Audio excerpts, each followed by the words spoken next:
Voilà, donc ensuite Tim Burton, C'était la planète des en singes. 2003, qu'est-ce qu'il fait? Le film qui divise tout le monde, Big Fish. Big Fish. Ouais.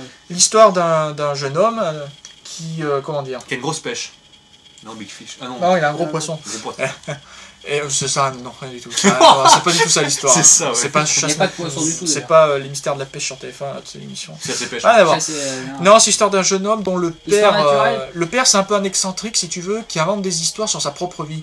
Genre, quand j'étais jeune, j'ai rencontré un géant, j'ai rencontré des jumelles asiatiques, j'ai fait ci, j'ai fait J'ai ça. rencontré Kenny. Un peu comme Gulliver dans le téléfilm, quand il raconte ses histoires que personne ne croit, sauf Ouais, que là, apparemment, c'est pas vrai. Ou Born C'est Munchausen. pas- Oui. Ou le baron Munchausen. Excellent exemple, bravo. Eh oui, c'est moi, merci. Point.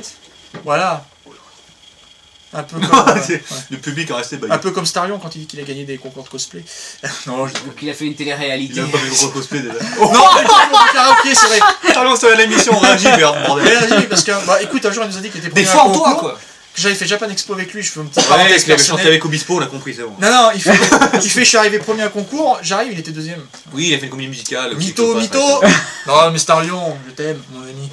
Dédicace. Si tu nous regardes, si jamais tu nous regardes, c'est Enfin, pas si tu nous regardes et que t'es pas trop énervé, que t'as pas trop cassé le PC encore. bah il va, non, là il va me monter nous casser la gueule. T'sais. Donc voilà, donc c'est, donc il a des difficultés ce jeune homme de relation avec son père parce que les histoires de son père ça l'énerve. Ah, ça revient encore, hein. Je dirais avec les parents, relation difficile. Relation. Alors faut savoir que Tim Burton juste avant le tournage, donc au début des années 2000, il a perdu son papa et sa maman est juste morte avant le début du tournage de Big Fish. Il n'était pas super proche de ses parents, mais ça l'a quand même marqué. Sa compagne Anna Bonham Carter lui a annoncé qu'elle était enceinte et c'est quelque chose de nouveau pour lui vu que lui c'est plutôt un solitaire qui vivait un peu dans ses rêves, un peu comme le personnage de Baldwin dans Beetlejuice. Donc est-ce que... Adam, quoi. Ouais. Alors Big Fish, le problème de Big Fish c'est que moi c'est un film que j'aime pas. Non, il n'y a pas de Le problème. problème de Non, Big non, Fish, non, c'est non. qu'il existe. Il me laisse même pas parler. Il n'y a pas de problème avec Big Fish. Parce que c'est un problème avec Ed film, Wood. je trouve que c'est... comment dire, sur un sujet personnel, c'est le film le moins personnel que Burton ait fait.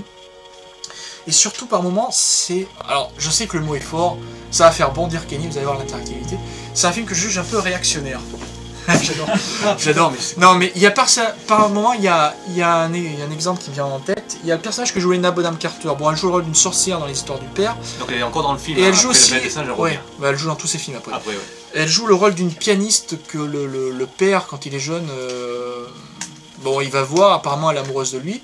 Alors dans le roman dont est adapté le film, ils couchent ensemble, le père a plein d'aventures, ça c'est complètement édulcoré dans le film, il n'y est pas du tout. Oui, mais la production, de toute façon. Et alors là, qu'est-ce qu'on fait de cette femme qui a osé porter le regard sur un homme marié? Je sais pas si tu te souviens à la fin, elle vit toute seule dans sa maison toute bancale qui redresse. Là. Bah ça c'est un truc, ça m'a vraiment marqué. Il y a aussi le fait que quand il raconte ses histoires, Edward, il s'appelle le père je crois, non? Il a pas des mains d'argent.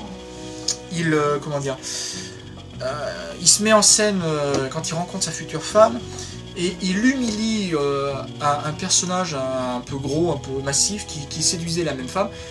Et donc il l'humilie vraiment d'une façon vraiment je trouve méchante et moi je trouve que ça va à l'encontre de Edward aux mains d'argent, c'est tout le contraire.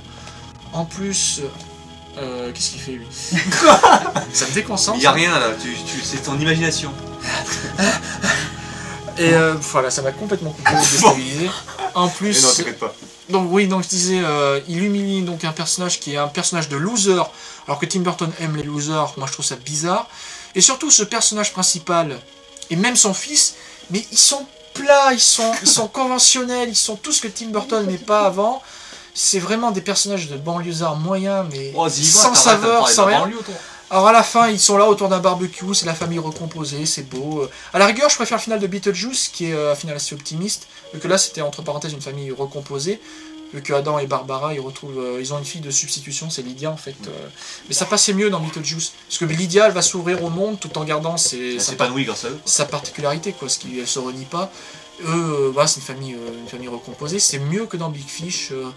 Qui est affreusement plat, conventionnel, et au niveau de l'imagerie fantastique, je trouve que c'est mou, c'est plat, c'est carton-pâte, voilà. Ah, attends. Et voilà, et donc voici le camp du pour qui va s'exprimer. Il est là, ouais. Le plan aussi qui a des bons goûts. C'est hop, ça s'est fait. Non, mais sérieusement, moi je trouve que t'es très dur avec Big Fish parce que moi je viens de, Oui, j'assume. juste de défoncer la planète des singes. Et je suis désolé, Big Fish est beaucoup mieux que la planète des singes, quoi.